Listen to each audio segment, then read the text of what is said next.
This is the 5th verse of the Damodarastakam from Padma Purana, originally written by Satyavrata Muni. இன்று நாம் தாமோதராஷ்டகம் பத்ம புராணத்திலிருந்து சத்யவதி முனி அவர்களினால் இயற்றப்பட்டு ஸ்ரீ குரு நமः.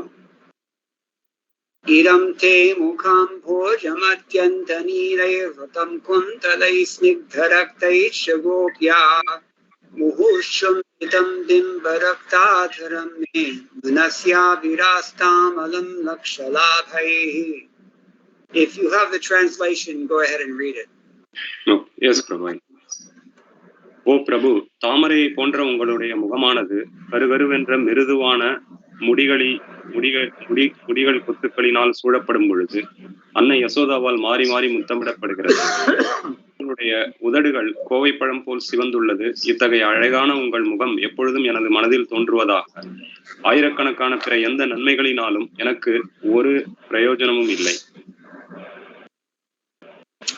So Krishna, he's describing Krishna's lotus face, and Krishna's lotus face is surrounded by shiny locks of hair, which are tinged with little bit reddish tips, and his lips are also red like bimba fruit.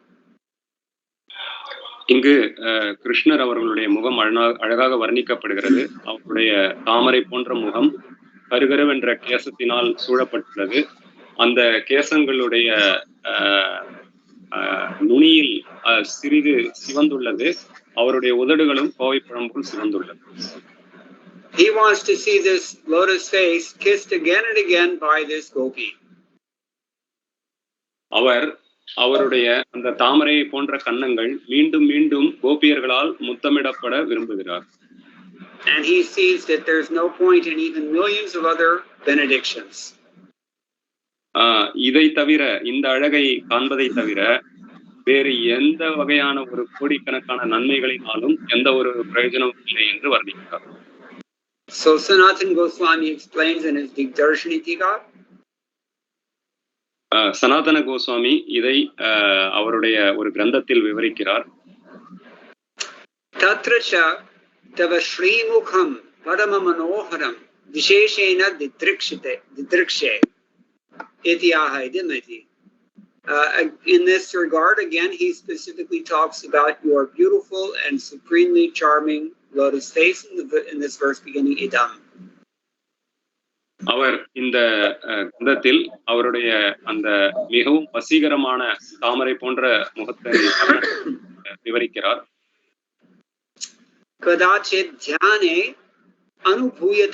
அனுபூயமானம் அநிர்வச்சனீய சௌந்தர்யாதிகம் ததேவ நிர்திஷதி முகமேவாம் போஜம் பிரஃபுல்ல கமலாகாரத்வம் நிகித சந்தாப ஹரித்வ பரமானந்த ரசவத்வாதினா தன்மே மனசி முகூர் ஆவிராஸ்தாம். Sometimes in meditation an ineffable beauty is experienced, something we can't explain. சில சமயங்களில் பகவானை தியானிக்கும் போது வார்த்தைகளால் விவரிக்கப்பட முடியாத ஒரு அழகு வெளிப்படுகிறது. அநிர்வச்சனீய Soundarya means a beauty that cannot be put into words. அநிர்வச்சனீய Soundarya, அந்த வார்த்தைக்கு அர்த்தம் அது இந்த அழகு என்பது வார்த்தைகளால் விவரிக்கப்பட முடியாது. One Hindi poet put it very nicely when he described the reaction of the girls, all the girlfriends of Sita Devi, when they first saw Ram and Lakshmana. இதை ஒரு புலவர் ஒரு பாடலில் விவரிக்கிறார். சீதா மாதா அவர்களுடைய தோழிகள் முதலில் ராமர் மற்றும் லக்ஷ்மணர் அவர்கள் இருவரையும் கண்டபோது அவர்களுடைய அழகை இவ்வாறாக வர்ணிக்கின்றனர். They were young girls, they were not married yet. அவரது சீதா மாதாவுடைய தோழிகள் மிகவும் இளமையானவர்கள். அவர்களுக்கு இன்னும் திருமணம் ஆகவில்லை. But when they saw these two boys, Ram and Lakshman, what did they say? அவர்கள் ராமர் மற்றும் லக்ஷ்மணரை கண்டபோது என்ன அவர்களை பற்றி வர்ணித்தார்கள்? They said, "Are bani anayana, nayana binu bani." Words do not have eyes and eyes do not have words. அவர்கள் என்ன கூறினார்கள் என்றால், வார்த்தைகளுக்கு கண்கள் இல்லை, கண்களுக்கு வார்த்தை இல்லை. So this very thing he's revealing in this verse beginning idam. அதே ஒரு அர்த்தத்தை தான் இங்கு சத்தியவிரத முனி அவர்கள் இந்த ஸ்லோகத்தில் விவரிக்கிறார். He says he has a lotus face. அவரது முகம் தாமரை போன்று இருக்கிறது. But actually it's prafulla kapalakaratvam. It's like a whole forest of lotus flowers all in bloom all at once. His face. அவரது முகம் தாமரை போன்று இருக்கிறது என்றால் அதனுடைய உள்ளர்த்தம் ஒரு தாமரை மலரின் ஒரு காடு போல, நன்கு பூத்த தாமரை மலர் கொண்ட ஒரு காடு போல இருக்கிறதாம். And what is the effect of seeing this? இதை பார்ப்பதினால் அது என்ன ஒரு அனுபவத்தை தருகிறது? Nikhila santapa haritva. It has the characteristic of removing all difficulties, even the most intense pain. It's removed. இப்படியான ஒரு முகத்தை, இந்த அழகை நாம் காண்பதினால் நமக்கு உள்ள எப்பேற்பட்ட துன்பங்களும் நம்மை விட்டு விலகுகிறது, ஓடிவிடுகிறது. For the whole last maybe 2-3 weeks, I'm suffering pains in every joint in my body for some reason that I don't understand. கடந்த 2-3 வாரமாக எனது உடலில் பல்வேறு வலிகளை நான் அனுபவித்து வருகிறேன். என்ன காரணம் என்று எனக்கு தெரியவில்லை. Feels like all the bones in my hands and feet are crushed. என்னுடைய உடலில் உள்ள எலும்புகள் எல்லாம் ஒரு நொறுங்குவதை போல நான் உணர்கிறேன். Maybe it's typhoid fever, maybe somebody says it's a virus, I don't know. அது டைபாய்டு, அது வைரஸ் காய்ச்சலாக இருக்கலாம். சில பேர் வேறு ஒரு சில வைரஸ் காய்ச்சல் என்று கூறுகிறார்கள். அது என்ன என்று எனக்கு தெரியவில்லை. But about 10 or 15 minutes ago I was coming from the temple and I saw a gentleman from Philippines struggling to breathe. ஒரு கோவிலில் ஒரு நபரை கண்டேன். அவரும் ஏதோ ஒரு காய்ச்சலால் பாதிக்கப்பட்டு இருக்கிறார். After all, it's Kartik and in Vrindavan. இது கார்த்திகை மாதம் விருந்தாவனத்தில். This is just about the most polluted place in the world at the moment and pretty much the worst time of year as well. இந்த இடம் உலகத்திலேயே மாசு அதிகமாக உள்ள இடமாக இருக்கிறது. இந்த சூழ்நிலையும் இப்போது இருக்கிற இந்த பருவ சூழ்நிலையும் சரியில்லை. So this gentleman was struggling to breathe. He says, I don't know if I can make it until tomorrow. இந்த ஒரு நபர் நான் கோவிலில் சந்தித்தவர். அவர் மிகவும் உடல்நல குறைவால் பாதிக்கப்பட்டு இருந்தார். அவர் என்னிடம் கூறினார், நான் நாளை வரை இருப்பேனா என்று எனக்கு தெரியவில்லை. Fortunately or unfortunately, I know what that's like. அதிர்ஷ்டவசமாகவும் துரதிர்ஷ்டவசமாகவும் அவர் என்ன ஒரு அனுபவத்தில் கஷ்டத்தில் இருக்கிறார் என்று என்னால் உணர முடியும்.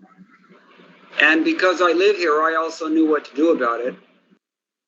நான் இங்கு இருப்பதால், இங்கு வசிப்பதால் அந்த ஒரு கஷ்டத்தை எப்படி சமாளிப்பது, எப்படி ஏற்றுக்கொள்வது என்பதையும் தெரிந்து கொண்டு வைத்திருக்கிறேன் சிறிதளவு. So I immediately took him to the temple doctor. நான் உடனடியாக அவரை மருத்துவமனை, ஒரு கோவிலில் உள்ள மருத்துவமனைக்கு கூட்டி சென்றேன். I told him he's got COPD, it's acute. அவர் ஒரு வகையான தொற்று வைரஸ் காய்ச்சலால் அவர் பாதிக்கப்பட்டிருக்கிறார். Then came the famous Kathakar, Sarvabhauma Prabhu, Motawala. அங்கு சர்வபௌமா பிரபு என்பவர் மிகவும் பருமனானவர் அங்கு வருகிறார். I was happy to see him and said Radhe Radhe. அவரை பார்த்தவுடன் நான் மகிழ்ச்சியுடன் அவரை பார்த்து ராதே ராதே என்று அவருக்கு மரியாதை செலுத்தினேன். He said, "Arey Radhe Radhe nahi, ye taap nivasam stan aaya hu." He said, "I've no Radhe Radhe. I'm suffering. This is the place to remove my suffering." He's struggling to breathe. Also, he gets asthma. அந்த வந்திருந்த பக்தரும் அவர் ஆஸ்துமாவினால் பாதிக்கப்பட்டு இருந்தார். அவர் என்னிடம் கூறினார், இல்லை, இது ராதே ராதே என்று கூறும் தருணம் அல்ல, நான் உடல்நலக் குறைவால் மிகவும் கஷ்டத்தை அனுபவித்துக் கொண்டிருக்கிறேன். So when we see the lotus face of Krishna, the effect is nikhila santapa haritva. It removes not only the worst pains, but all of them. ஆகவே நாம் தாமரை போன்ற கிருஷ்ணர் அவர்களுடைய முகத்தை காணும்போது அது எந்த விதமான வழிகளில் இருந்தும் மட்டுமல்ல, எல்லாவித வழிகளில் இருந்தும் அது விடுதலை தருகிறது. Everybody's suffering in this world. We're all suffering one thing or another. எல்லோருமே இந்த உலகத்தில் ஒரு வழியாகவோ வேறு வழியாகவோ பல வழியாகவோ ஏதோ ஒரு துன்பத்தை அனுபவித்துக் கொண்டுதான் இருக்கிறோம். Sometimes it seems as if when we think that our suffering is the worst, and we see somebody who's even worse than us. நாம் நினைக்கலாம் நம்முடைய துன்பமே ஒரு பெரிய துன்பம், மிகப்பெரிய துன்பத்தை அனுபவித்துக் கொண்டிருக்கிறோம் என்று. ஆனால் மற்றவரை சந்திக்கும் போதுதான் தெரியும் நம்மை விட பலர் அதிகமான துன்பங்களை அனுபவிக்கின்றனர். Just seeing this lotus face of Lord Damodar has the effect of removing all that suffering for everyone. இந்த தாமோதர அந்த லீலையில் அவருடைய கிருஷ்ணருடைய முகத்தை காண்பதினால் மட்டுமே அது மட்டுமே நம்மை எல்லா விதமான வழிகளில் இருந்து விடுதலை தரவிருக்கிறது. And what does it do to replace that suffering? What do you get? அது அவ்வாறாக அவரது முகத்தை தரிசிப்பதினால் அது எப்படி நம்முடைய வலியை நீக்குகிறது? Damodarastakam adina, you get things such as the supreme balm of complete nectar. அவரது முகத்தை அப்படி காண்பதினால் நமக்கு ஒரு அமிர்தத்தை போன்று, ஒரு மிருதுவான அமிர்தத்தை போன்றது ஒரு உணர்வை தருகிறது. Sometimes when you burn yourself, you put a little ghee and turmeric on it. It will help. சில சமயம் நமக்கு ஏதாவது ஒரு இடத்தில் வலி இருந்தால் அங்கு மஞ்சளையோ அல்லது நெய்யையோ தடவினால் ஒருவித உடனடி நிவாரணம் கிடைக்கிறது. So Krishna's lotus face has this effect of removing all suffering and also conferring the supreme nectar of total bliss, supreme bliss. ஆகவே கிருஷ்ணரது இந்த அழகிய முகத்தை காண்பது என்பது எல்லாவித வழிகளிலிருந்தும் விடுதலை தருவது மட்டுமல்லாமல் அது ஒரு மிகச்சிறந்த ஒரு அமிர்தத்தை சுவைக்கும் ஒரு உணர்வையும் தருகிறது. Tanme manasi muhuravirastam. Therefore he prays, may this thing remain in my mind always.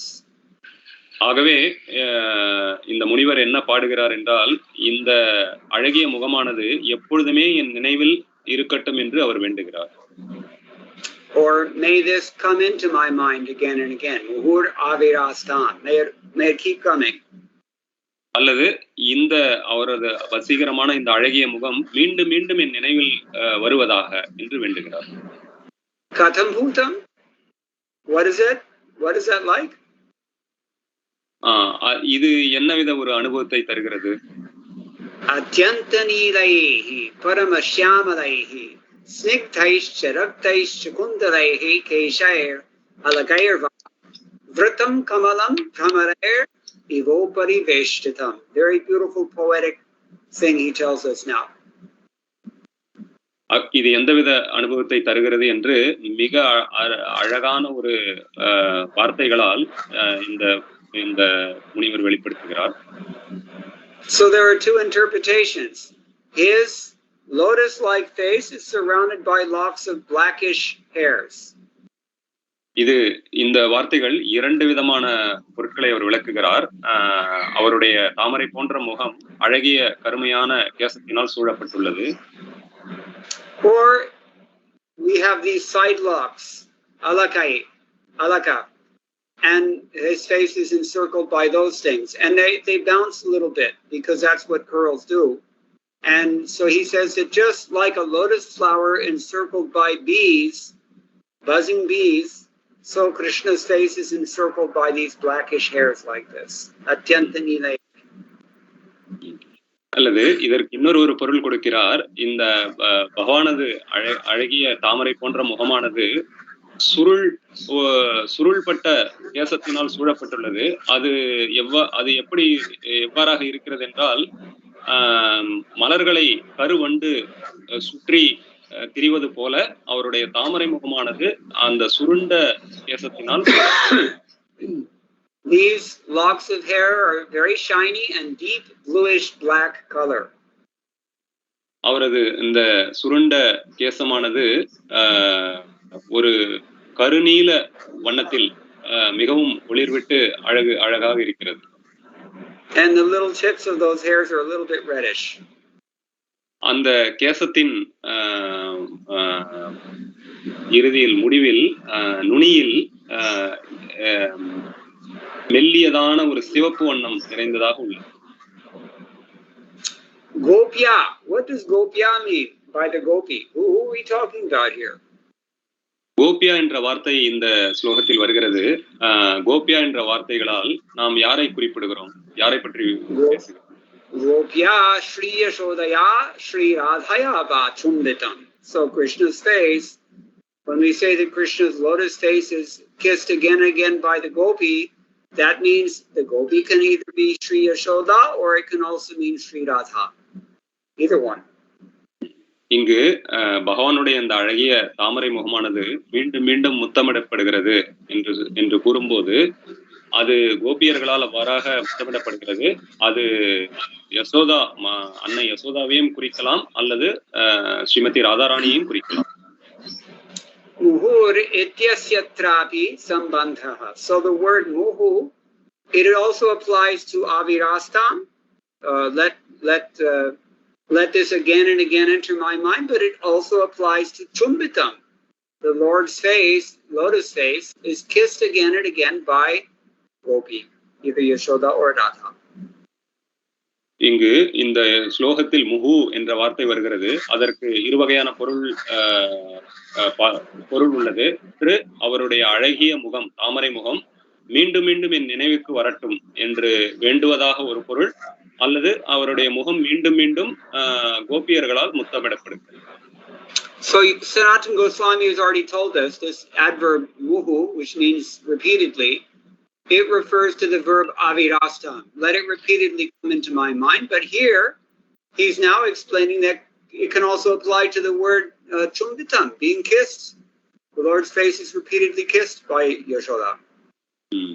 இங்கு சனாதன கோஸ்வாமி அவர்கள் முகு என்ற வார்த்தைக்கு மீண்டும் மீண்டும் என் நினைவுக்கு அந்த அழகிய முகம் வருவதாக என்று வேண்டுவதாக ஒரு பொருளை கொடுக்கிறார். ஆனால் இங்கு இந்த பாடலில் அதற்கான இன்னொரு பொருள், அந்த அழகிய முகம் மீண்டும் மீண்டும் கோபியர்களால் முத்தமிடப்படுகிறது என்ற அர்த்தத்திலும் கொடுக்கப்பட்டுள்ளது. We can call this ekadesha visheshana. From one place, one word is qualifying more than one thing. நாம் இங்கு இதை எவ்வாறு புரிந்து கொள்ளலாம் என்றால், ஒரே நேரத்தில் ஒரே வார்த்தை பலவித பொருட்களை கொடுக்க வல்லது. In this case, we have one adverb qualifying two verbs. The first verb is avirastam, the second verb is chumbitam. அதனால் இங்கு அந்த முகு என்ற வார்த்தை மீண்டும் மீண்டும் நினைவுக்கு வருவதையும் குறிக்கிறது, மீண்டும் மீண்டும் கோபியர்களால் முத்தமிடப்படுகிறது என்பதையும் குறிக்கிறது. So the logic here is called dehili deepanyaya. If you place one lamp just in the threshold between two rooms, then it illumines both rooms. Sitting in one place, it illumines two rooms. Prabhu, sorry, your voice was little breaking, Prabhu. Can you come again? The other day it was Diwali, no? Yes, Prabhu. Okay, so if you take one lamp and you put that lamp just on the threshold of your doorway, right in between two different rooms, both illumined by one lamp. Okay. இப்பொழுது இது எப்படி இந்த ஒரு வார்த்தை இரண்டு பொருளை கொடுக்கிறது என்பது ஒரு உதாரணத்தில் நாம் புரிந்து கொள்ளலாம். நாம் தீபாவளி அன்று ஒரு அகல் விளக்கை, ஒரு விளக்கை இரு அறைகளுக்கு நடுவில் ஏற்றினால் அந்த ஒரே ஒரு விளக்கு இரு அறைகளையும் ஒளியூட்டுகிறது. Dehili means threshold. That little piece of wood that goes in the doorway. That's what we're talking about. இது அந்த கதவுக்கு அருகில் அந்த விளக்குகளை வைக்க ஒரு இடம் இருக்கிறது. அந்த உதாரணத்தில் இதை புரிந்து கொள்ளலாம். The Telugu people always paint them yellow with red stripes. Telugu மொழியை தாய்மொழியாக கொண்டவர்கள் அவர்களது வீடுகளில் இந்த இடத்தை மஞ்சள் மற்றும் சிவப்பு நிற வர்ணத்தில் அதை வர்ணம் செய்கின்றனர். And you can't step on them because they say it represents Lord Narasimha. இந்த Prabhu, you are meaning the where we step on Prabhu into the house. Is that what you are meaning? The entrance. In the doorway you have that. Not exactly a step in between. This is old houses. Yes, mostly in wooden. That little wood thing. Yes, that's called dehli. Okay, sorry Prabhu. Prabhuji வாசற்படியை குறிக்கிறார். நாம் வாசற்படியை குறிக்கிறார். வாசற்படியில் நாம் விளக்கை ஏற்றுகிறோம். அது வீட்டுக்குள்ளேயும் அது ஒளி தருகிறது, வீட்டுக்கு வெளியேயும் அது ஒளி தருகிறது. कम से कम संस्कृत में या हिंदी में भी उसको देहली बोलते हैं. I don't know what you call it in Tamil, but okay. இது ஹிந்தியில் சமஸ்கிருதத்தில் தேலி என்ற வார்த்தையால் குறிப்பிடப்படுகிறது. வாசற்படி. I always wondered why they call it Delhi. Delhi. Okay. Anyway, don't want to get too far afield here. So yeah, the point is that Krishna's face is being kissed again and again, or that vision he wants to come again and again into his mind. Either way you can take it. எனவே இங்கு அந்த முகு என்ற வார்த்தையால் பகவானுடைய முகம் மீண்டும் மீண்டும் கோபியர்களால் முத்தமிடப்படுகிறது, அல்லது பகவானுடைய அந்த அழகிய தாமரை முகம் மீண்டும் மீண்டும் என் நினைவுக்கு வர வேண்டும் என்ற பிரார்த்தனையாகவும் எடுக்கிறது. Somehow or other Sanatana Goswami is making a big deal about this. So he says yadva pathakravat atraiva sambandhaha tataschataya mahadhanyaya muhushchumbitamapit mama manasi sakrit apyavirastam ityartha. The meaning is, if we go strictly according to syntax, that while repeatedly kissed by that greatly fortunate Yashoda, he's saying that may that vision come into my mind. இந்த வார்த்தைக்கான விளக்க உரையை சனாதன கோஸ்வாமி அவர்கள் மிகவும் அளவுக்கு அதிகமாக விவரிக்கிறார். அது ஏதோ ஒரு காரணத்திற்காக அவர் என்ன விவரிக்கிறார் என்றால், இந்த பகவானின் அழகிய முகம் மீண்டும் மீண்டும் முத்தமிடப்படும் அந்த அழகிய முகம் என் நினைவுக்கு மீண்டும் மீண்டும் வருவதாக இந்த பிரார்த்தனை தோணியில் அவர் இதை விவரிக்கிறார். So it seems to be that he's okay if the vision only comes into his mind once, as long as she kisses him again and again. That's in that interpretation, the kissing is more important. அவர் என்ன கூறுகிறார் என்றால், பகவானுடைய தாமரை முகம் என் நினைவுக்கு ஒரு முறை வந்தாலும் போதுமானது, ஆனால் அது மீண்டும் மீண்டும் கோபியர்களால் முத்தமிடப்படட்டும் என்று அவர் விளக்கம் தருகிறார். இங்கு முத்தமிடப்படுவது அவருடைய நினைவுக்கு வருவதை விட அதிகமான ஒரு முக்கியத்துவத்தை கொடுக்கிறார். யத்வா சதேதி பூர்வகதஸ்யாத்ராபி அர்த்தபலாத் அன்வய ஏவ ஸ்யாத். Or the word sada, which means always, may continue from the previous verse and apply to this one as well. இங்கு இன்னொரு வார்த்தை சதா என்ற ஒரு வார்த்தை உபயோகப்படுத்தப்பட்டுள்ளது. அது இதற்கு முன்னுள்ள ஸ்லோகத்திலிருந்து அதற்கான ஒரு அர்த்தத்தை இந்த ஸ்லோகத்திற்கும் அது கொண்டு வருகிறது. Where did we hear sada?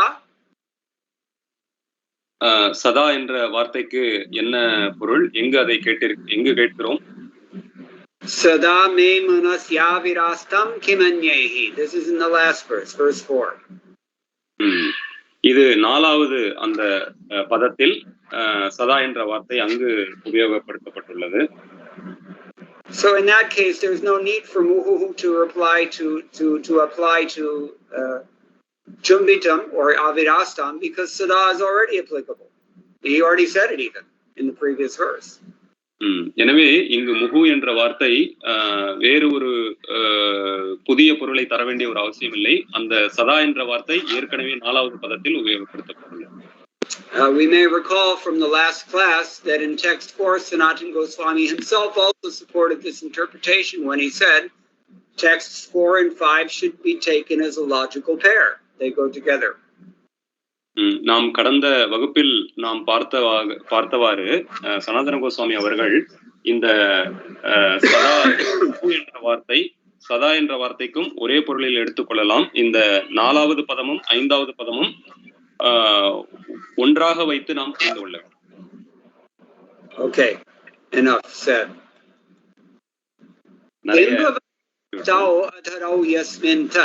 The phrase Bimbarakadharam means his lips are red like bimba fruit. இங்கு பிம்ப ரக்தாதரம் என்று பதத்தில் வருகிறது. அதற்கான பொருள் அவருடைய இதழ்கள், பகவானுடைய இதழ்கள் கோவை பழமாக இருக்கிறது போன்று இருக்கிறது. But that whole phrase bimba raktadaram, that's all just a visheshana, an adjective qualifying his face, his lotus face.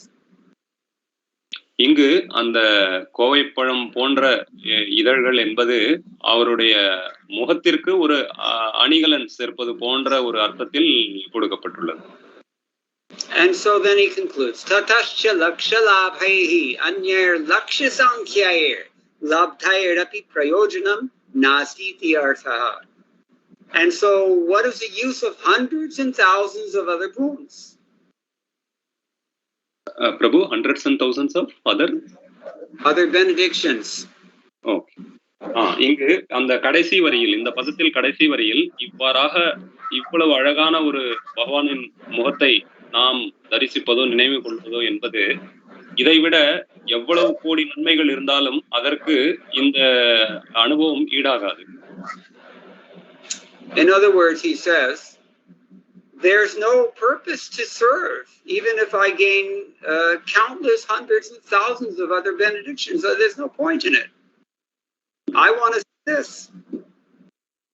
இதற்கு இன்னொரு பொருள் என்னவென்றால், இந்த அழகை தரிசிக்கும் ஒரு அனுபவம் என்பது பல லட்சம் பல கோடி நன்மைகள் வரங்கள் பெற்றாலும் அதனால் ஒரு பிரயோஜனமும் இல்லை. You may believe this or you may not believe this. நீங்கள் இதை நம்பலாம் அல்லது நம்பாமலும் இருக்கலாம். But if you experience this, anubhuyamanam anirvachaniyam, as he said in the very beginning, then you understand immediately. Nobody has to explain to you. ஏனென்றால் இந்த ஒரு அனுபவத்தை பெற்றால் ஒழிய நம்மால் இந்த உதாரணத்தின், இந்த உவமையின் அர்த்தத்தை நம்மால் உண்மையாக புரிந்து கொள்ள முடியாது. And until you experience it also, nobody has to explain anything to you, because either you'll accept it on faith or you'll not.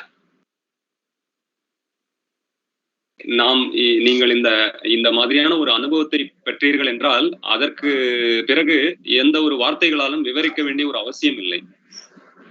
So he's saying, as far as I'm concerned, in effect, he's saying, I have no purpose to serve by any other boons, because I only want to see this lotus face repeatedly kissed by this gopi. எனவே இங்கு அந்த பகவான் உடைய அந்த அழகான அந்த தாமரை போன்ற முகத்தை தரிசிக்கும் அனுபவம் கோடான கோடி நன்மைகளை விட சிறந்தது என்பது என்னுடைய அனுபவத்தினால் நான் உணர்கிறேன். So if that gopi is Mother Yashoda, then he gets Vatsalya Paramananda Rasavat. இது இந்த அன்னை யசோதா அவர்கள் அந்த அவருடைய ஆனந்தம் என்பது வாத்சல்ய ரசத்தால் அனுபவிக்கிறார்.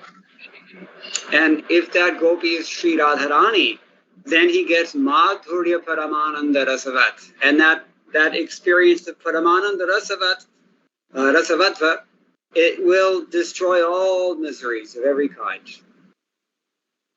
அந்த கோபியர்கள் என்ற வார்த்தை இந்த பதத்தில் உள்ளது. ஸ்ரீமதி ராதாராணியை குறிக்குமானால் அவரது அந்த ஆனந்தமானது மாதுரிய ரசத்தில் அமைந்துள்ளது. And Sanatana Goswami concludes his commentary here very abruptly. He simply says, Nikhilardhamevaita. This is the sum and substance, this alone. இவ்வாறாக இவ்வளவு விளக்கம் கொடுத்த பின் சனாதன கோஸ்வாமி அவர்கள் இந்த அனுபவத்தை இவ்வாறாக அவர் இந்த விளக்குமுறை முடிக்கிறார். So we'll go on to text 6. நாம் பதம் 6க்கு செல்லலாம்.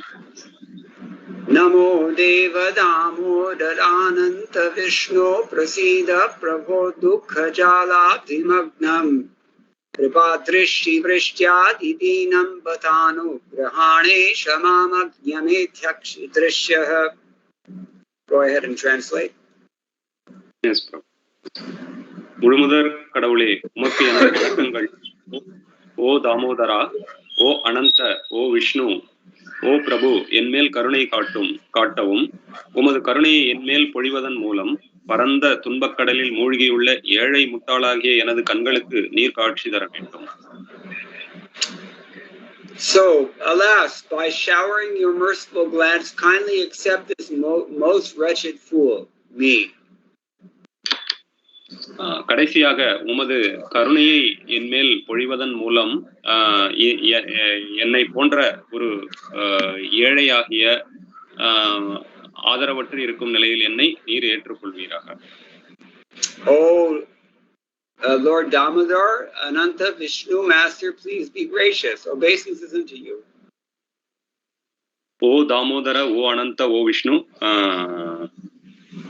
என்னுடைய பணிவான வணக்கங்களை ஏற்றுக்கொள்கிறார். Prasida.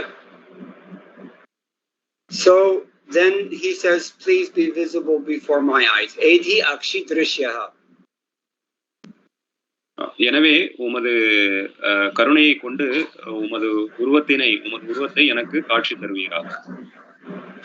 Okay, so evam stuti prabhavat sadjah samuditena prema visheshena sakshat vidrikshamanas tatra chaikam nama sankirtanameva param sadhanam manyamanas tathaiva sakataryam prarthiyate nama iti.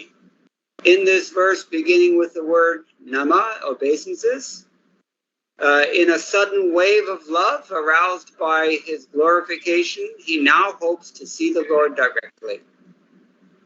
இந்த பதத்தில் நம என்ற வார்த்தையோடு இந்த பதம் தொடங்குகிறது.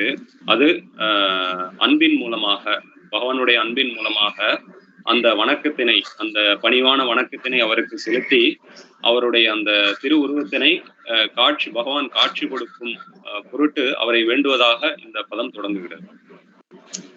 It's a little bit bold if we make this request so directly to the Lord. If we have any conception of who God is, we should be a little bit afraid of revealing our desire so directly. இந்த பதத்தில் ரொம்ப மிகவும் தைரியமாக நமது வேண்டுதல் வெளிப்படுகிறது. நமக்கு கடவுள் என்பவர் இன்னவர் என்ற ஒரு கருத்து இருக்கும்போது, அந்த கருத்தினை கொண்டு நமது வேண்டுதலை செலுத்தும் போது அதில் சிறிது செலுத்தும் பொருட்டு இந்த பதத்தில் தைரியமாக அந்த விருப்பத்தினை விருப்பத்தை வெளிப்படுத்துகிறார். So he's aware that chanting Krishna's names is the shelter of the shelterless, and so he prays with humility, with all these names. அவருக்கு தெரியும், இந்த பகவானுடைய நாமங்களை உச்சரிப்பதே ஆதரவற்றவர்களுக்கு அடைக்கலமாக இருக்கிறது. பகவானுடைய நாமங்களே ஆதரவற்றவர்களுக்கு அடைக்கலம். அதை தெரிந்ததால் பகவானுடைய இந்த வேறுபட்ட நாமங்களை கொண்டு இந்த பதத்தில் இந்த விண்ணப்பத்தினை அவர் வைக்கிறார். He says, Deva Damodarananta Vishnu Prabhu Namaha. அவர் கூறுகிறார், ஓ தாமோதர, ஓ அனந்த, ஓ விஷ்ணு, ஓ பிரபு. Namaha. Why doesn't he say namaste? Normally we say namastubhyam namaste, something like that. இங்கு அவர் நமக என்று பகவானிடம் தனது வணக்கத்தினை தெரிவிக்கிறார். பொதுவாக நாம் நமஸ்தே, நமஸ்துப்ய என்ற வார்த்தைகளை உபயோகப்படுத்துவோம். So he explains that there are two reasons that he doesn't say namaste. Tubhyam ityadhyaryam eva tatchabhaya gauravadina prema vaikalyena va sakshana prayuktam. Either he doesn't use this namaste because he is a little bit fearsome and in awe and reverence. அவர் இங்கு நமக என்ற வார்த்தையை உபயோகப்படுத்துகிறார். நமஸ்தே என்ற வார்த்தையை இரண்டு காரணங்களுக்காக அவர் உபயோகப்படுத்தவில்லை என்று விளக்குகிறார். அதில் ஒரு பொருள், அவர் சிறிது பயத்தினால், அவர் அந்த ஐஸ்வர்ய பாவத்தை கண்டு சிறிது பயத்தினால் இருக்கிறார். Or he doesn't use that word because his mind is in a flurry, provoked by the agitation of such strong love. அல்லது இன்னொரு பொருள், அவர் அவருடைய சிந்தனையானது மிகுந்த அன்பினால் சற்று குழப்பமடைந்துள்ளது. But after bowing down to the Lord, he entreats the Lord, "My dear Lord, please be kind upon me." Prasida, that much he can muster. ஆனால் அவர் பகவானை பிறகு விழுந்து வணங்கிய பின் என் மீது கருணை காட்டுவீராக என்ற ஒரு பணிவான ஒரு வணக்கத்தினை அவருக்கு செலுத்துகிறார். Now he has to justify this prayer. அவர் இப்பொழுது ஏன் இவ்வாறாக அந்த பிரார்த்தனையை செலுத்துகிறார் என்பதற்கு அவர் ஒரு விளக்கம் கொடுக்க வேண்டும். Therefore he says, "Dukha jaladhim agnam adidinam agnyam mam." I'm foolish and I'm most poor and fallen, and I'm totally drowning in an ocean of so much misery. அவர் அர்த்தம் என்ன கொடுக்கிறார் என்றால், நான் மிகவும் அறிவற்றவனாக இருக்கிறேன், பல வகையான துன்பம் எனும் கடலில் நான் மூழ்கி கொண்டிருக்கிறேன். Either he means that I'm drowning in the perpetual ocean of birth and death. அவர் ஒரு இந்த துன்பக்கடல் என்பதை தொடர்ச்சியான பிறப்பு இறப்பை குறிப்பதாக இருக்கலாம். Or I'm drowning in the misery of separation from you.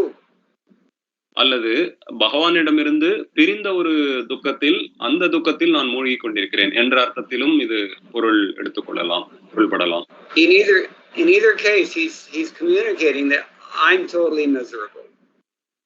இந்த இரண்டு வகையில் எந்த வகையானாலும் எனது நிலை மிகவும் மோசமாக இருக்கிறது என்பதை அவர் பகவானுக்கு தெரிவிக்கிறார். Or another alternative reading, he says, "I'm absolutely helpless. I'm incapable of finding any way to solve this problem." அல்லது இன்னொரு அர்த்தத்தில் சொல்ல வேண்டும் என்றால், நான் மிகவும் ஆதரவற்ற நிலையில் இருக்கிறேன், என்னை காப்பாற்றிக் கொள்ள எந்த வழியையும் என்னால் காண முடியவில்லை. Or yet again he says, "I'm about to die. I'm as good as dead as it is." அல்லது இன்னொரு அர்த்தத்தில் சொல்ல வேண்டும் என்றால், நான் மரணத்தை மிகவும் நெருங்கிய நிலையில் இருக்கிறேன், எந்த நேரமும் மரணத்தை தழுவலாம். Why is he incapable of finding any remedy? ஏன் அவர் எந்த ஒரு தீர்வையும் காண முடியாத நிலையில் இருக்கிறார்? Mam agyam adidinam. I'm a fool and I'm totally poor and fool. ஏனென்றால் நான் ஒரு முட்டாள், எந்த ஒரு ஞானமும் இல்லாத ஒரு ஏழ்மையான நிலையில் ஏழையாக இருக்கிறேன். So Krishna naturally is going to ask him, "Well, what do you want? What am I supposed to do about it?" எனவே இந்த பிரார்த்தனையை கேட்ட பின் கிருஷ்ணர் கேட்கவிருக்கிறார், இதனால் நான் என்ன செய்ய வேண்டும், என்ன எதிர்பார்க்கிறாய் என்னிடம் இருந்து? That he says, well, what his expectation is. அந்த கேள்விக்கான விடையை அவர் இந்த பதத்தில் அடுத்த வரியில் தெரிவிக்கிறார். Kripa drishti vrishtiya, he says, Datta anugrahana, please accept me through the rain shower of your compassionate glance. Kripa திருஷ்டி விருஷ்டியா என்ற வார்த்தைகள் என்னை தயை கூர்ந்து உங்களது கருணை என்ற அந்த மழையின் மூலம், கருணையின் மூலம் என்னை ஏற்றுக்கொள்வீரா? Revive me. என்னை காப்பாற்றவும், என்னை புதுப்பிக்கவும். Just like if a plant is left in the sun, no water for a long time, it's wilting and sure to die. எவ்வாறாக ஒரு தாவரமானது நீரில்லாமல், நீரூற்றப்படாமல் அது சூரிய வெளிச்சத்தில், ஒளியினால் அது தொடர்ந்து இருந்தால் எப்படி அது காய்ந்து இறக்கும் நிலையில் இருக்குமோ அதை போன்று. But somehow or other, if there is sufficient water to nourish that plant, then the very sun that would have killed it is the sun that nourishes it. எவ்வாறாக அப்படி ஒரு காய்ந்த நிலையில் இருக்கும் ஒரு செடியானது ஏதோ ஒரு வழியில் ஒரு அளவு தண்ணீர் கிடைத்தால், அந்த தண்ணீர் ஊற்றிய பிறகு எந்த ஒரு சூரியன் அதை சுட்டு அதன் உயிரை எடுக்கும் நிலையில் இருக்குமோ அதே சூரியன் தண்ணீர் ஊற்றிய பிறகு அதனை போஷாக்கு கொடுத்து அதை வளர்க்கிறது. So finally, at the very end of the verse, he directly expresses his desire quite clearly. இறுதியாக இந்த பதத்தின் இறுதியில் கடைசி வரியில் அவர் நேரடியாக தனது விருப்பத்தினை வெளிப்படுத்துகிறார். Eti akshidrishya, please appear before my vision. ஏதி Akshi திருஷ்ய, என்னுடைய பார்வைக்கு முன் தோன்றவும் என்று அவர் வேண்டுகிறார். Up until now, he's been approaching this very gradually and indirectly, because this is such a bold request from him that he thought it would be improper to mention it too abruptly. இதுவரையில் இந்த பதத்தில் அவர் மிகவும் மெதுவாக மறைமுகமாக பகவானை அணுகினார். ஆனால் இந்த கடைசி, ஏனென்றால் அவருடைய இந்த விண்ணப்பம் கடைசி வரியில் அவருடைய விண்ணப்பம் ஆனது மிகவும் ஒரு வெளிப்படையான ஒரு தைரியமான விண்ணப்பம். Now, in the Brihad Bhagavatamritam, in the second part of the Brihad Bhagavatam, we hear that when you have direct darshan of Bhagavan, sakshat aparokshanubhuti of Bhagavan, that's superior to some meditative vision in which you recall chintana, you meditate on the Lord's appearance. பிருஹத் பாகவதத்தில் இது விவரிக்கப்பட்டுள்ளது. தியானம் செய்து பகவானை மனதின் மூலமாக சூக்ஷ்மமாக பகவானை காணும் அந்த தரிசனமானதை விட பகவானுடைய அந்த ரூபத்தை நேருக்கு நேர் காண்பது என்பது மிகவும் உயர்ந்தது. That's why it's only in this sixth text that we find him directly expressing what he really wants. I want to see you. அதனால்தான் இப்படியான ஒரு மிக உயர்ந்த ஒரு விருப்பம், அதனை அவர் இந்த 6வது பதத்திற்கு வரும் வரை அவர் வெளிப்படுத்தாமல் 6வது பதத்தில் தான் வெளிப்படுத்தார். Why has Sanatana Goswami just quoted from his own book, Brihad Bhagavatamritam? சனாதன கோஸ்வாமி அவர்கள் ஏன் இதற்கான ஒரு விளக்கத்தை தருவதற்கு ஏன் அவர் பிருஹத் பாகவதமிலிருந்து மேற்கோள் காட்டுகிறார்? He wants to clearly distinguish these two kinds of darshan. அவர் 2 வகையான தரிசனங்களுக்குடையான வேறுபாட்டை அவர் குறிப்பிட்டு காட்ட விரும்புகிறார். In the previous verses, we've already heard him saying, Manasyavirastamalam lakshalabhai, or Sudame Manasyavirastam kimanyahi. Please come into my vision in the mind. இதற்கு முன்னுள்ள பதங்களில் மனஸ்யாவிராஸ்தாம் ஒரு 2 இடங்களில் உங்களுடைய தோற்றமானது என் சிந்தனைக்கு வருமாக என்றுதான் அந்த பிரார்த்தனை இருந்திருக்கிறது. ஆனால் இந்த பதத்தில் தான் அவர் நேருக்கு நேராக பகவானை வரும்படி வேண்டுகிறார். But Brihad Bhagavatamritam says that when you directly see the Lord with your eyes, that is considered to be a superior darshan, superior vision. ஆனால் பிருஹத் பாகவதமிருத்தல் பகவானின் உருவத்தினை பகவானை நேருக்கு நேர் நம் கண்களால் காண்பது என்பதே மிக உயர்ந்த ஒரு விஷயமானது. And that's exactly what he's praying for now. அதையே தான் அவர் இந்த 6வது பதத்தில் அவர் பிரார்த்திக்கிறார். He means please come here. ஏத் என்ற வார்த்தை தயவு செய்து இங்கு வருவீராக. Eti akshidrishya, please be visible before my eyes. Jagannatha Swami Nayana Padagami Bhavatume, like that. ஏத்யக்ஷி திருஷ்ய என்பது உங்களுடைய அந்த உருவத்தினை எனது கண்களுக்கு தெரியுமாறு நேருக்கு நேர் வருமாறு காட்சி தருமாறு அவர் வேண்டும். So now Sanatana Goswami explains how all these names that Satyavrata Muni has chosen to address the Lord while revealing this desire, they all have special significance. இங்கு சனாதன கோஸ்வாமி அவர்கள் இந்த சத்யவிரத முனி அவர்கள் இந்த பகவானுடைய நாமங்கள் அவருடைய காட்சியை நேரடியாக வேண்டும் பொழுது ஒரு சில குறிப்பிட்ட நாமங்களை அவர் உபயோகப்படுத்தியுள்ளார். அது ஏன் இந்த நாமங்களை அவர் உபயோகப்படுத்துகிறார் என்பதற்கான விளக்கத்தினை சனாதன கோஸ்வாமி அவர்கள் விளக்குகிறார். He says, "Hey Deva, my dear Lord, you have a divine form, and this is why I desire to see you in this Deva form." ஹே தேவ என்று அவர் அழைக்கிறார். பகவானே தங்களுடைய ரூபமானது தெய்வீகமானது, அதனால் அவர் தேவ என்ற வார்த்தையை உபயோகிக்கிறார். But Deva can refer to any, even demigods are called Devas also. So what's the difference? ஆனால் தேவ என்ற வார்த்தை ஒரு பகவானை குறிக்க வேண்டிய ஒரு அவசியம் இல்லை. அது எந்த ஒரு தேவர்களை வேண்டுமானாலும் குறிக்கலாம். Deva also means divya, transcendental. தேவா என்ற வார்த்தை திவ்யம் என்ற தேவா என்ற வார்த்தைக்கு திவ்யம் என்ற பொருளும் இருக்கிறது. And he's told us right from the very first verse, Satchidananda Rupam Devam. This Deva has a Satchidananda Rupa. He's not like others. ஆனால் இங்கு உபயோகப்படுத்தப்பட்டுள்ள அந்த தேவ என்ற வார்த்தை முதல் பதத்தில் உபயோகப்படுத்தப்பட்டுள்ள சச்சிதானந்த ரூபத்தை குறிக்கும். We've also heard in previous verses that the special characteristic of Lord Krishna is that he agrees to be bound by the love of his devotees. நாம் இங்கு முன் பதங்களில் நாம் முன்னமே பார்த்திருக்கிறோம், பகவான் அவர்கள் பகவானுடைய ஒரு குணாதிசயமானது பக்தர்களின் அன்புக்கு அவர் கட்டுப்படுகிறார். And this is why he addresses the Lord as Damodara. Namo Deva Damodara. எனவே அவர் பகவானை இந்த பதத்தில் 6வது பதத்தில் தாமோதர என்று அழைக்கிறார்.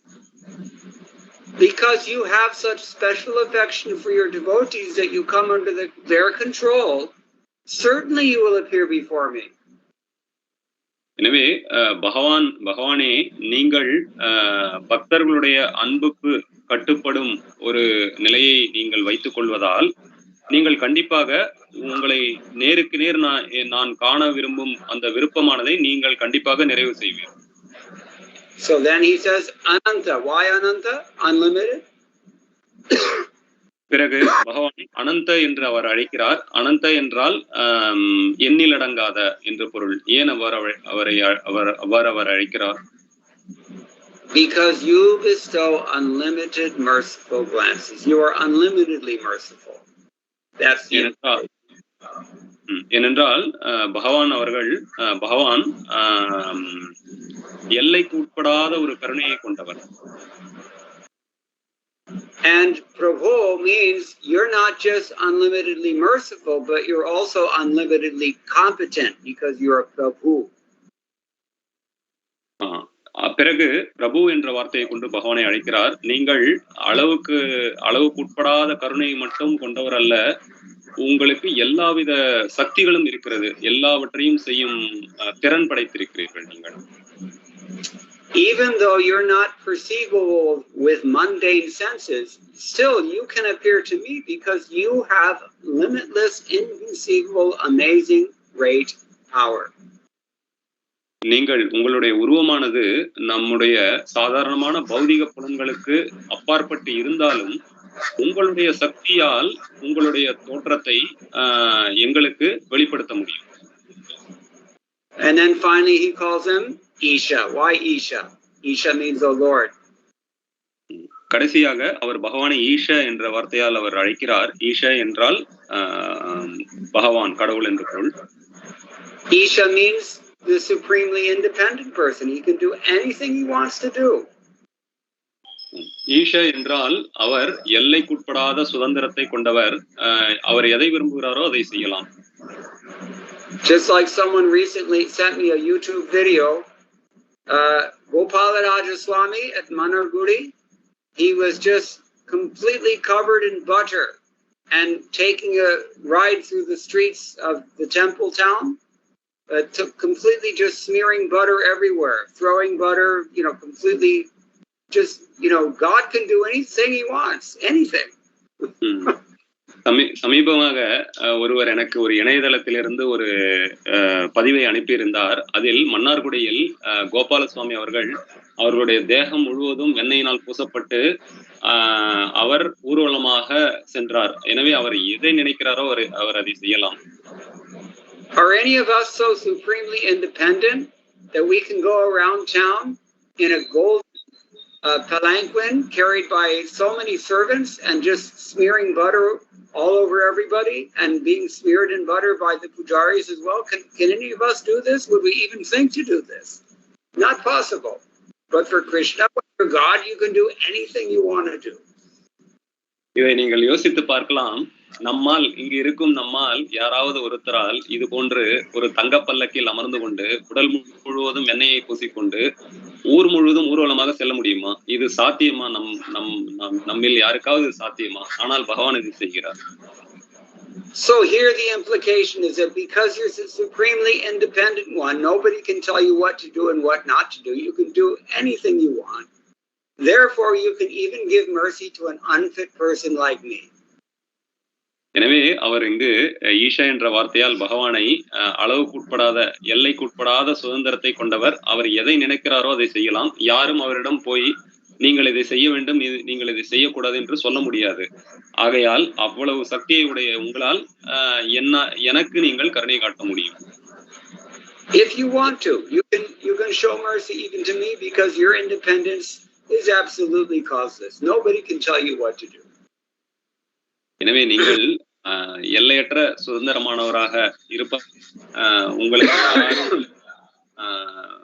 உங்களுக்கு கட்டளையிட முடியாது. ஆனால் அதனால் நீங்கள் விரும்பினால் எனக்கு நீங்கள் கருணை காட்டலாம். And then he also says, oh Vishnu, why Vishnu? பிறகு அவர் பகவானை விஷ்ணு என்று அழைக்கிறார். ஏன் விஷ்ணு என்று அழைக்கிறார்?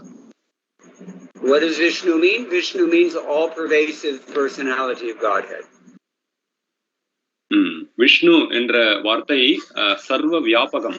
பகவான் சர்வ வியாபக சக்தியை உடையவர் என்று பொருள். Therefore, if you're all pervasive already, it's no big effort for you to come to my place and show yourself to me. This is his implication. பகவான் அவர்கள் சர்வ வியாபகமாக இருப்பதால் அவர் ஏற்கனவே எல்லா இடங்களிலும் வியாபத்து இருக்கும்போது அவர் என் எதிரில் வருவதற்கு ஒரு பெரிய சிரமமே கிடையாது. Or he says Ananta because you are undivided. You have no limitation, we could say.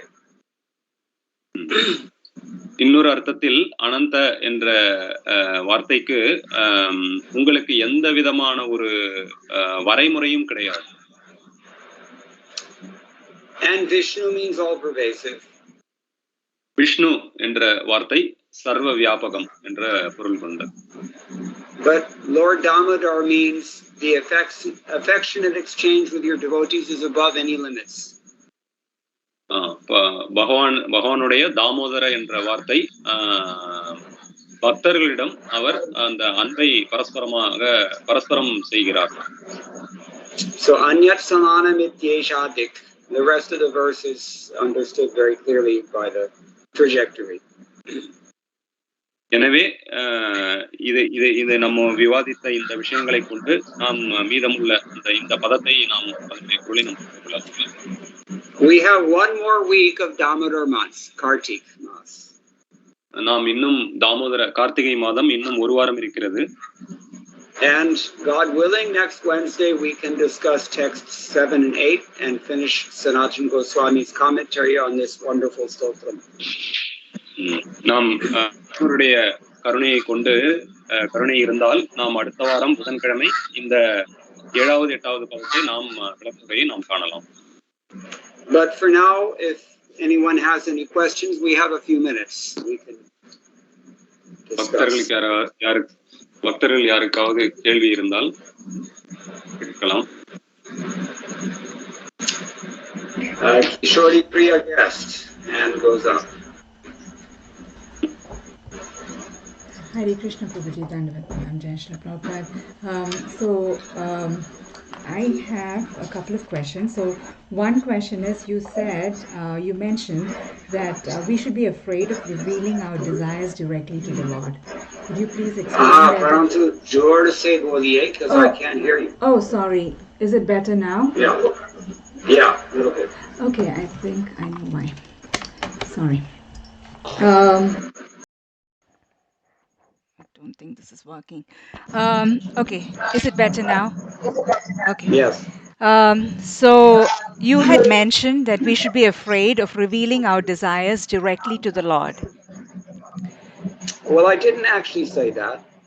Okay. நீங்கள் குறிப்பிட்டிருந்தீர்கள் நமது விருப்பத்தினை நேரடியாக பகவானை வெளிப்படுத்துவதற்கு நாம் பயப்படுகிறோம் என்று. But it is stated that such a Vrata Muni is a little bit hesitant. So by implication, it's probably a good idea for us to cultivate that kind of humility as well. சத்தியவிரத முனி அவர்கள் அவ்வாதிரியான ஒரு பாவத்தில் இருப்பதால் அவருடைய விருப்பத்தினை நேரடியாக வெளிப்படுத்துவதற்கு சிறிது பயப்படுவதால் அந்த பாவத்தினை நாம் கற்றுக்கொள்ளலாம். Indians are better at this than Americans, I can tell you. Sorry, Prabhu, can you come again?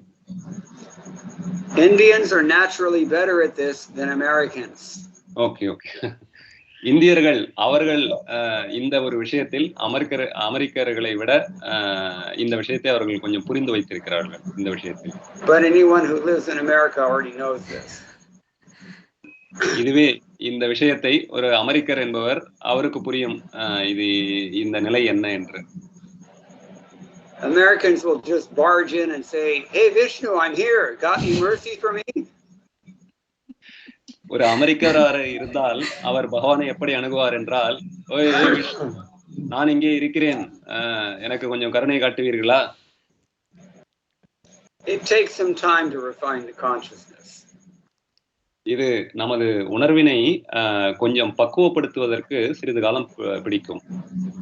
But I sense that I've interrupted your question, so you might want to continue. I think you've explained it. So basically, my question was, I'm getting feedback. I don't know why. So my question was that, we say there's this verse, Kama Sarva Kamova, Moksha Kama Udharati. So whatever it is, it doesn't matter. You go and ask the Lord. And so it just seemed a little, it's better to ask than to not, or ask someone else. So that was my question. Yes, good point. என்னுடைய கேள்வியானது பாகவதத்தில் சர்வ காம மோட்ச காம என்ற ஒரு ஸ்லோகம் வருகிறது. எந்த ஒரு விருப்பமா இருந்தாலும் அதை கிருஷ்ணரிடமே கேட்டுக்கொள்ளலாம், வேறு ஒரு தேவர்களிடம் செல்ல வேண்டாம் என்று பாகவதம் விவரிக்கும் போது இங்கு தன்னுடைய விருப்பத்தினை பகவானிடம் செலுத்த சத்தியவிரத முனி ஏன் பயப்படுகிறார் என்பதே என்னுடைய கேள்வியாக. So yeah, we have two philosophies about this. நாம் இந்த கேள்வியை இரண்டு தத்துவங்களின் மூலமாக புரிந்து கொள்ளலாம். Depending, as that verse says, on your approach. The nature of your approach will dictate your viewpoint. இது நம்முடைய அணுகுமுறையை பொறுத்தது. One kind of devotee will think, I don't want to ask anything of the Lord. நினைக்கலாம், நான் பகவானிடம் எதையும் நான் கேட்க விரும்பவில்லை என்று நினைக்கலாம். And certainly that's ideal. கண்டிப்பாக அதுவே ஒரு மிகச்சிறந்த நிலை, பக்தருக்கான ஒரு மிகச்சிறந்த நிலை. On the other hand, another kind of devotee will think, well, hey, I have needs, and instead of asking my neighbor for help, why don't I ask Krishna for help? ஆனால் இன்னொரு வகையான பக்தர் நினைக்கலாம், எனக்கு தேவைகள் இருக்கிறது, எனக்கு அத்தியாவசிய தேவைகள் இருக்கிறது, அதை நான் என்னுடைய பக்கத்து வீட்டுக்காரரிடம் எனக்கு கேட்க விருப்பம் இல்லை, நான் உம்மிடமே நான் கேட்டு விடுகிறேன். It's a little bit like saying that, hey, if Krishna has supplied you with Tirukural already, then why do you need to go to Stephen Covey or Deepak Chopra? இதை இன்னொரு விதமாக புரிந்து கொள்ள வேண்டுமானால், கிருஷ்ணர் ஏற்கனவே நமக்கு திருக்குறளை கொடுத்து விட்டார், பிறகு ஏன் நாம் மற்ற ஒரு ஆசிரியர்கள் எழுதும் நூல்களை படிக்க வேண்டும்? Better yet, just embrace the principle of pure devotional service, follow all the tenets that the Shastras enjoin, and you won't have the problems that you need help with to begin with. எனவே நாம் இங்கு தூய பக்தி துண்டு அதனுடைய கொள்கைகளை புரிந்து கொண்டோமானால், சாஸ்திரங்களின்படி நமது வாழ்க்கையை அமைத்துக் கொண்டோமானால், நமக்கு பகவானிடம் கேட்பதற்கான ஒரு தேவையே இருக்காது. Jalapti magnam means we're drowning in an ocean of tears that we've created ourselves by our godless attitude. நாம் ஏன் இங்கு துயரக் கடலில் நாம் மூழ்கி கொண்டிருக்கிறோம் என்றால் அது நம்முடைய செயல்களினாலே நம்முடைய நிலையை அவ்வாறு வைத்துக் கொண்டுள்ளோம். You want to kick Krishna out of the picture as much as possible and carry on in his place, and naturally that you have to eat the reactions of that foolishness. And when you do, then you go back to Bhagavan and say, why are you making things so hard for me? நாம் கிருஷ்ணரை நமது வாழ்க்கையிலிருந்து விலக்கி வைக்க அவ்வாறு விலக்கி வைக்க முற்பட்ட பின்னால் பல வகையான பாவ விளைவினால் நாம் பாதிக்கப்படும் போது பிறகு பகவானிடமே சென்று நாம் அந்த பிரார்த்தனையை வைக்கிறோம், என்னை ஏன் இந்த நிலையில் வைத்திருக்கிறாய் என்று. In every crowd there's usually at least one smart aleck. எல்லாவித குழுக்களிலும் நாம் ஒரு புத்திசாலியை காணலாம். So I heard one lecture the other day. So one guy asks, if we're not supposed to drink wine, then why did God create wine? நான் ஒரு வகுப்பில் ஒரு உபன்யாசத்தில் ஒருவர் ஒரு கேள்வி எழுப்புவதை நான் கண்டேன். நாம் எல்லோரும் ஒரு பானத்தை மதுபானத்தை நாம் அருந்தக்கூடாது என்றால் கடவுள் ஏன் அதை படைத்திருக்கிறார்? This question is particularly relevant if you live in Bangalore or Hyderabad. இந்த கேள்வி குறிப்பாக எந்த ஒரு நகரத்திற்கு இது ஒப்பு போகும் என்றால் பெங்களூர் அல்லது ஹைதராபாத் நகரங்களுக்கு இது ஒத்து போகக்கூடிய ஒரு கேள்வி. Anyone in the audience familiar with those two cities already knows the answer to the question. இங்கு உள்ள பக்தர்கள் கூட்டத்தில் இந்த நகரங்களை பற்றி தெரிந்து வைத்திருப்பவர்களுக்கு இந்த கேள்விக்கான விடை புரிந்திருக்கும். There's a Lakshmi wine store every 10 feet in Hyderabad. Hyderabad நகரத்தில் 10 அடிக்கு ஒரு முறை லக்ஷ்மி பானக்கடைகள் அமைந்துள்ளது. Just like there's a Venki's Tavern every 10 feet in Bangalore. பகவான் வெங்கடேச பெருமாளின் பெயரிலும் இது போன்ற ஒரு சில கடைகள் பெங்களூரில் அமைந்துள்ளது. Venki. Hey Venki, what's happening? Venki, Venkadesan. Yo Venki, what's up? Venki, என்ன நடக்கிறது? எப்படி இருக்கிறாய்? You can't translate this in Tamil. Yes, so anyway, the speaker answered the question, Are, God created grapes. You created wine. எனவே இந்த கேள்விக்கு திரும்ப செல்லலாம். அந்த கேள்வியை எழுப்புகிறார் நபர், நாம் மதுபானம் அருந்தக்கூடாது என்றால் கடவுள் ஏன் திராட்சையை படைத்தார் என்று. அதற்கு அந்த பேச்சாளர் பதில் கொடுக்கிறார், கடவுள் திராட்சையை படைக்கவில்லை, நீ மதுபானத்தை வேண்டியதனால் அவர் உருவாக்குகிறார். It reminded me of Prabhupada. He used to quote the British poet Cowper's. He said, God created the country, man created the town. இது பிரபுபாதர் அவர்களுடைய ஒரு வாக்கியத்தை மேற்கோள் காட்டுகிறார். கடவுள் நாட்டை படைக்கிறார், மனிதன் நகரத்தை உருவாக்குகிறான். So it really is like that. As I see, even Vrindavan urbanizes more and more every year. All the urban problems come with that process. They come along automatically with that process because it's fundamentally unnatural and godless by its very nature. நான் விருந்தாவனத்தில் இருப்பதால் நான் அதை காண்கிறேன். வருடம் காலம் செல்ல செல்ல இது நகரமயமாகி வருகிறது.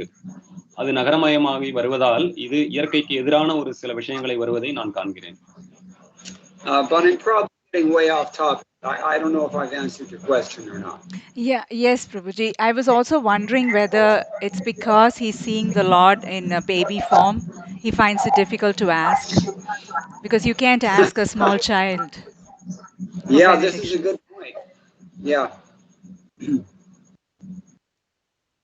நான் நினைத்தேன் அவர் அந்த பிரார்த்தனையை செய்ய ஏன் தயங்கினார் என்பது பகவானை அவர் பால்ய ரூபத்தில் கண்டதால், சிறு குழந்தையாக கண்டதால் அவரிடம் எப்படி நான் இது போன்ற பிரார்த்தனை வைப்பது என்று தயங்கினாரோ என்று நினைத்தேன். Actually, everybody in every house in India, people are worshiping Bal Gopal. As far as I can tell, it's pretty much everywhere. எனக்கு தெரிந்தவரை பகவானை அவரது குழந்தை ரூபத்தில் கோபாலாக எல்லா இடங்களிலும் வழிபடுகின்றனர் இந்தியாவில். But in North India, especially around Vrindavan and Mumbai side, we have so many Vallabh Sampradaya devotees. They're very keen on worshiping Krishna as Bal Gopal in their homes. ஆனால் விருந்தாவனம் மற்றும் இந்த மும்பை நகரங்களில் வல்லப சம்பிரதாயத்தில் உள்ளவர்கள் குறிப்பாக பகவான் கிருஷ்ணரை அவரது பால்ய ரூபத்தில் குழந்தை ரூபத்தில் கோபாலாக வழிபடுகின்றனர். So I once asked an acquaintance who's a member of that sampradaya, why is it that they teach this in your line? எனக்கு தெரிந்த ஒருவர் வல்லப சம்பிரதாயத்தில் இருப்பவரை நான் இந்த கேள்வியை கேட்டேன், நீங்கள் ஏன் பகவானை இந்த ரூபத்தில் வழிபடுகிறீர்கள்? And his answer was very interesting. He said, because when you worship Krishna in his baby form, it's understood he's incapable of doing anything. You have to do everything for him. It demands the maximum degree of surrender. That's why we do it. That was his answer. அவர் ஒரு சுவாரஸ்யமான ஒரு பதிலை எனக்கு கொடுத்தார். பகவானை இந்த குழந்தை ரூபத்தில் கோபாலாக வழிபடும் போது அவர் எதையும் அவர் நமக்கு தருவதோ எதையும் செய்வதற்கான சக்தியோ அற்றவர். ஆதலால் நாம் அவரிடம் முழுமையாக சரணடைந்து அவருக்கு சேவை செய்ய வேண்டும் என்ற ஒரு மனோபாவத்தை கொடுக்கிறது. So your theory is logical at least. உங்களுடைய அந்த கேள்வியின் அந்த பின்புலமானது ஒரு வகையில் அந்த பொருளை தருகிறது. So I see another hand up. Athard of Arya.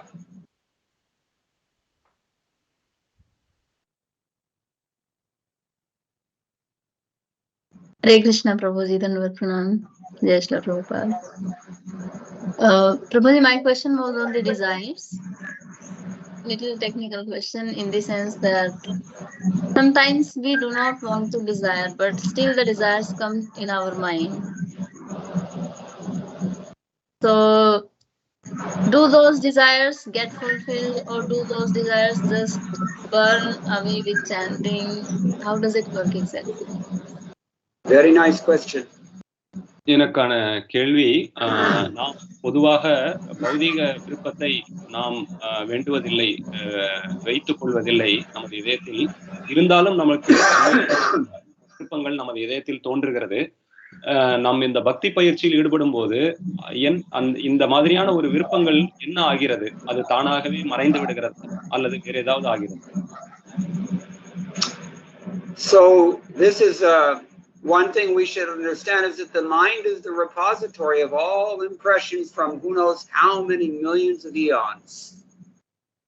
நாம் இதில் என்ன புரிந்து கொள்ள வேண்டும் என்றால், நம் மனமானது பல கோடி பிறவிகளிடமிருந்து பலவிதமான எண்ணங்களை சுமந்து அது ஒரு தேக்கமாக இருக்கிறது அந்த மனதில்.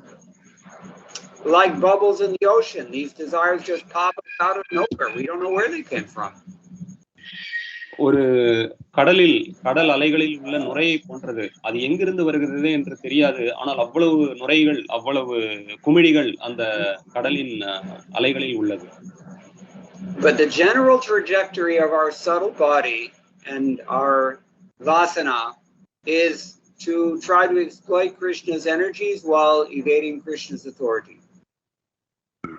ஆனால் பொதுவாக நமது மனதின் பொதுவான ஒரு அணுகுமுறையானது பகவானது சக்திகளை எப்படி நாம் சுயநலத்திற்காக உபயோகிக்கலாம், எப்படி அவருடைய கட்டளைகளிலிருந்து தப்பிக்கலாம், அதையே நோக்கமாக கொண்டுள்ளது.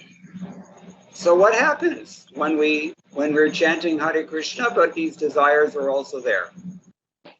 எனவே இங்கு என்ன நடக்கிறது? நாம் பகவானுடைய நாமத்தினை ஜபிக்கிறோம், ஆனாலும் இந்த விருப்பங்கள் தொடர்ந்து தோன்றிக் கொண்டே இருக்கிறது. Well, that depends on us. அது நம்மை பொறுத்தே அதற்கான விடை அமைந்திருக்கிறது. If we are meditating on Krishna's name, very seriously chanting and sincerely chanting every day, then the desires will eventually burn out. They will ultimately dissolve in due course of time, although it may take some time. நாம் பகவானுடைய நாமங்களை மிகவும் சிரத்தையாக மிகவும் கவனமாக நாம் ஜபித்தோமானால் தியானித்தோமானால் இது மாதிரியான பௌதீக ஆசைகள் விருப்பங்கள் மனதிலிருந்து தானாக விலகுகிறது. ஆனால் அது விலக சிறிது காலம் பிடிக்கும். However, if we're meditating on those desires, especially if we're clinging to those desires, then the holy name itself will nourish those desires and fulfill those desires also, but we may not get love of Godhead. We only may get those temporary things fulfilled. ஆனால் நாம் ஜபம் செய்யும் போது பகவானுடைய நாமத்திற்கு பதிலாக இது போன்ற நம்முடைய விருப்பங்களின் மீது நமது கவனம் செல்லுமானால், தியானம் செலுத்துமானால், அந்த நாமமே அந்த விருப்பத்தினை நிறைவேற்றி கொள்ளவும் செய்யும். ஆனால் பகவானிடம் பகவானின் மீதான அன்பு நமக்கு கிடைக்காது. Krishna is like a desire tree. Anything you go to him to ask him, he'll give it to you, no problem. பகவான் அவர் நமது விருப்பங்களை பூர்த்தி செய்யும் ஒரு மரமாக இருக்கிறார். நமக்கு என்ன வேண்டுமோ அதை அவர் பூர்த்தி செய்து தருகிறார். Vishwanath Chakravarti Thakur says, if we are practicing mixed devotional service in this way, then we will not go back to Godhead because we don't want to. We will instead go to the heavenly planets and enjoy what we really want by Krishna's grace. Viswanatha சக்கரவர்த்தி தாக்கூரார் அவர்கள் விளக்குகிறார், இது போன்று நாம் கலப்பட பக்தி செய்தோமானால் நம்மால் பகவானுடைய தாமத்தை அடைய முடியாது. மாறாக நாம் சொர்க்கலோகத்திற்கு சென்று அங்கு உள்ள இன்பங்களை அனுபவிப்போம். ஏனென்றால் அதைத்தான் நாம் விரும்புகிறோம். That's why Chaitanya Mahaprabhu cannot encourage people to pray to Krishna for Ayur Arogya Saukyam, health, happiness and long life. ஆகவேதான் சைத்தன்ய மகாபிரபு அவர்கள் பக்தர்களை இதை வேண்டுவதை அனுமதிப்பதில்லை, அவர் விரும்புவதில்லை. ஆரோக்கியம், நீண்ட ஆயுள், சந்தோஷம் இது போன்ற விஷயங்களை பகவானிடம் பிரார்த்திக்க அவர் அனுமதிப்பதில்லை. Instead, we're only praying for pure devotional service, even birth after birth, which means we're not even seeking liberation from material existence necessarily. We only want this devotion. ஆகவேதான் நாம் தூய பக்தி தொண்டை பகவானிடம் பிரார்த்திக்கிறோம். எத்தனை பிறவிகள் எடுத்தாலும் பிறவிதோறும் நாம் தூய பக்தி தொண்டையை வேண்டுகிறோம். அதனுடைய அர்த்தம் என்னவென்றால் நாம் மோட்சத்தை கூட வேண்டுவதில்லை. So depending on the association we keep, we will be able to cultivate elevated spiritual desires or base material desires. It only depends on our association. எனவேதான் நமது விருப்பமானது நமது சங்கத்தை பொறுத்தது. நமது சங்கத்தை பொறுத்தே உயர்ந்த ஆன்மீக விருப்பத்தினை நாம் விருத்தி செய்து கொள்ளலாம் அல்லது கீழான பௌதீக ஆசைகளை நாம் விருத்தி செய்து கொள்ளலாம். And that choice is always ours. இந்த ஒரு தேர்வானது, இது என்ன வேண்டும் என்ற தேர்வானது எப்பொழுதுமே அது நம்மிடம் உள்ளது. And Bhagavatam is therefore encouraging. You may have every desire in the book or you may not want anything at all. But in either case, you should worship Krishna. ஆகவேதான் பாகவதம் நமக்கு என்ன போதிக்கிறது என்றால், உங்களுக்கு எந்த ஒரு விருப்பமானாலும் சரி, இல்ல விருப்பமே இல்லாமல் இருந்தாலும் சரி, பகவானை வழிபடுங்கள், பகவானிடம் அருகில் வாருங்கள் என்று பாகவதம் நமக்கு உபதேசிக்கிறது. So the intelligent eventually figure out that, why should I bother Krishna just to chase my material desires all over the universe? I should instead desire to go back home to Godhead, where life is eternal, full of knowledge and bliss, no more miseries. எனவே புத்திசாலியாக இருப்பவர்கள், நல்ல அறிவு உள்ள பக்தர்கள் இங்கு பௌதீக விருப்பங்களை நாம் பிரார்த்திக்க வேண்டுமா அல்லது இந்த பௌதீக வாழ்க்கையை முடித்துக் கொண்டு பகவானுடைய தாமத்திற்கு சென்று அங்கு நித்தியமான ஒரு ஆனந்தமான ஒரு வாழ்க்கையை வேண்ட வேண்டுமா என்பதை நாம் தான் முடிவு செய்து கொள்ளலாம். Because even if we go to the heavenly planets and enjoy like anything for a phenomenally long time, it's going to end one day and we're right back where we started. What is the point? It's a Ferris wheel. So better to just step off the Ferris wheel and go back to Godhead. This is our program. எனவே நாம் சொர்க்கலோகத்திற்கு சென்று அங்கு மிக உயர்ந்த பௌதீக ஒரு சுகத்தை மிக நீண்ட காலமாக அனுபவித்தாலும் கூட அது ஒரு நாள் முடிவுக்கு வரத்தான் செய்யும். பிறகு மீண்டும் நாம் எங்கு தொடங்கினோமோ அங்கு வந்து மறுபடியும் அந்த பௌதிக வாழ்க்கையை நாம் தொடர வேண்டும். So instead of chasing our desires, we should chase the association that we require to make further advancement. எனவே நாம் நமது பௌதிக விருப்பங்களை பின்னால் ஓடுவதை விட நல்ல பக்தர்களுடைய சங்கத்தை நாம் தொடர வேண்டும். Is that okay? Yes, Prabhuji. I have an additional question to this one. Okay. That when a sadhak is at a stage, okay, initially when we chant and pray, we have some desires willingly or unwillingly. But as we advance in devotional service,